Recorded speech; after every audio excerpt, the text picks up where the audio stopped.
kulanti wacan oo wanaagsan daawadayaal waxaad ku soo dhawaataan barnaamij wareedkeena qodobada barnaamijkeena aanu ku eegi doono waxa qayb ka ah dagaalada bariga Ukraine oo sii karar qaatay xaaladda Donbas oo laga deerinayo Ukraine mise Ruushka cidii Donbas qabsato ayaa Ukraine maamuli doonto ay leeyihiin falaaqayaasha barnaamijkeena ayaan ku gorfeen doonaa maalinba maalinta ka dambaysa Ruushku waxa uu gobolka Donbas ee wadanka Ukraine ku garaacaya madaafiic iyo duqeymo aan kala joogsi lahayn oo ciriyo dhul ah iyaga oo si gaabsi ah ku sii qabsanaya dhul balaaran balse waxay si joogto ah u socda in ay qabsadaan dhulka warshadaha oo ay diriska la ahaayeen sanado badan iyadoo khilaafku hadda ku jiro bishii afraad ama dagaalku uu marayo bishii afraad oo la u horseedi kara ayaa tilmaamaya in habka dagaalka oo dhan ay markan natiijadiisu ku xiran tahay hal gobol oo kaliya oo ay dhinacyadu qabsadaan haddii Ruushku ku guuleysto dagaalka Donbas waxay la macno tahay in Ukraine ay lumisay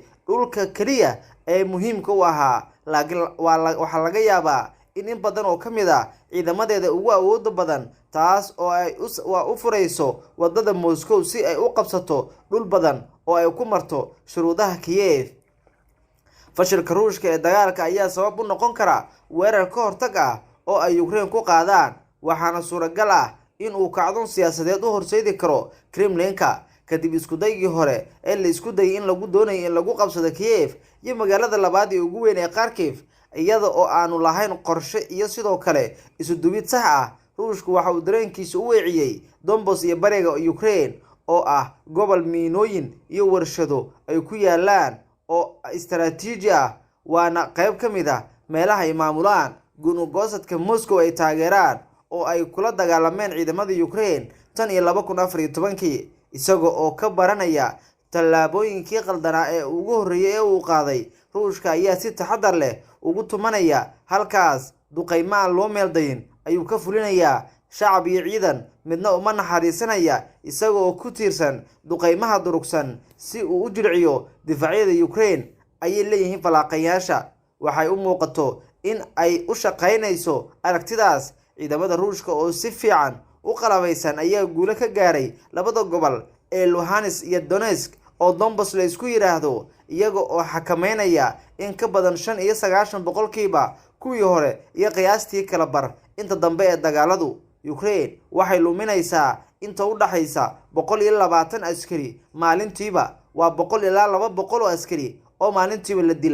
la dilo ama ku dhinta dagaalka sida uu sheegay la taliyaha madaxweynaha wadanka Ukraine Mikhail Podolyak waxaana uu tilmaamay in iyada oo Ruushka ay ku soo turayaan wax u eg nuclear ay baabi'inayaan ciidamada wasiirka difaaca Ukraine Oleksiy Reznikov ayaa ku tilmaamay xaaladda dagaalka inay tahay mid aad u adag isagoo tixraacaya waa inta la xiriirta in ay allabarigu dadku badiyeen oo ay ka cabsanayaan waxa la xiriira duqeymaha ay Ruushka ku doonayaan inay kula wareegaan si awood leh bariga wadankan markii dagaalku si xun uga socdo Ruushka qaar badan ayaa u maleynayay in madaxweynaha Ruushka Vladimir Putin laga yaabo inuu sheegan karo guulo kadib markii uu xoogaa guul ah ka gaaray Donbas kadibna uu ka baxo isku horimaadii si weyn u burburiyay dhaqaalaha dalkiisa oo fiday kheyraadkiisa laakiin Kremlinka ayaa cadeysay in ay rajeynayso in Ukraine ay u aqoonsato dhammaan guulihii Ruushku gaaray oo ay ku jiraan ku darsashada 2014 jasiiradda Crimea waa la yiraahdo Crimean waa Kiev meesha ay ka saartay in hal dhul oo iyadu ka maqan ay ka tanaasusho xitaa kuwii la qabsaday 7 sano ka hor ciidamada Ruushka ayaa gacanta ku haya dhammaan xeebaha badda Azov oo ay ku jiraan dekedaha istaraatiijiga ee Mariupol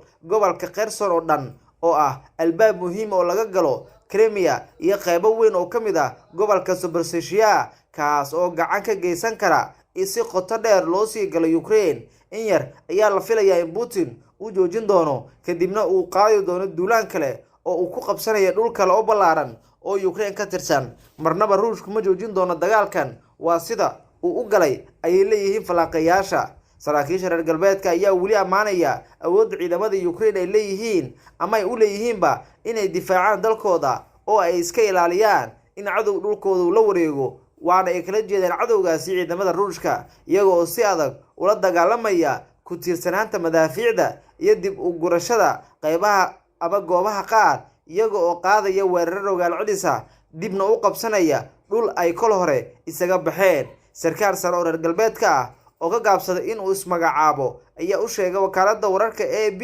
ololaha Ruushka waxa uu sii wadaa in uu si weyn uga xumaado heer kasta isagoo sharxaya sida ciidamada Moscow ay u qaadayaan toddobaadyada si ay u gaaraan xitaa yoolalka xeeladeysan sida qaadashada tuulooyinkan gaarka ayuu yiri.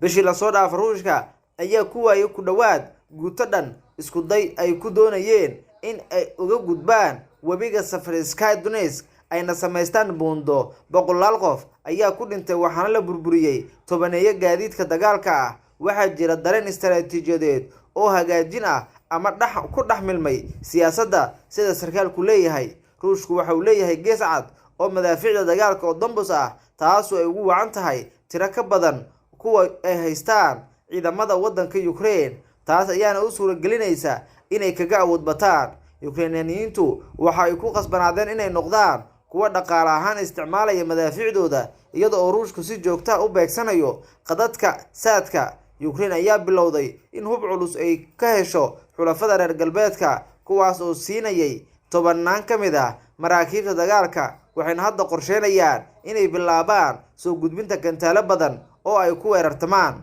ujeedooyinka Ruushka ee macnaha guud ee dagaalkan ayaa isbedelaya marka la eego xaaladda dhulka ayuu yiri Alnora Tevaro oo ah falanqeeya ka tirsan macadka Talyaaniga ee daraasaadka siyaasadda caalamiga ah fadhigiisuna yahay Milan. waxa uu xusay in Ruushku uu isku dayi karo in uu sii dhaawaco dhaqaalaha Ukraine isagoo la wareegayo dhammaan xeebihii si uu u diido in maraakiibta ay helaan ama xitaa maraakiib ay wax ku dhoofsadaan ama ay u soo degaan. golaha badda madow ee Moscow jenaraal sare oo Ruushka ayaa hore uga hadlay ama qorshahooda badda madow waxaana uu sheegay in qorshaha uu Ukraine ugu jaray badda madow isagoo la wareegayo gobolka Mykolaiv iyo Odessa ilaa xadka Romania. tallaabadaas oo sidoo kale u ogolaanaysa Moscow inay dhisto waddo dhulka ah oo ku aadan gobolka Gonugosadka ee Moldova Transnistria oo ay martigeliso saldhig military oo Ruushku leeyahay. hamiga noocan oo kale ah oo la xiriira qabsashada dhulkan iyo sameynta wadooyin ciri dhul iyo bad ah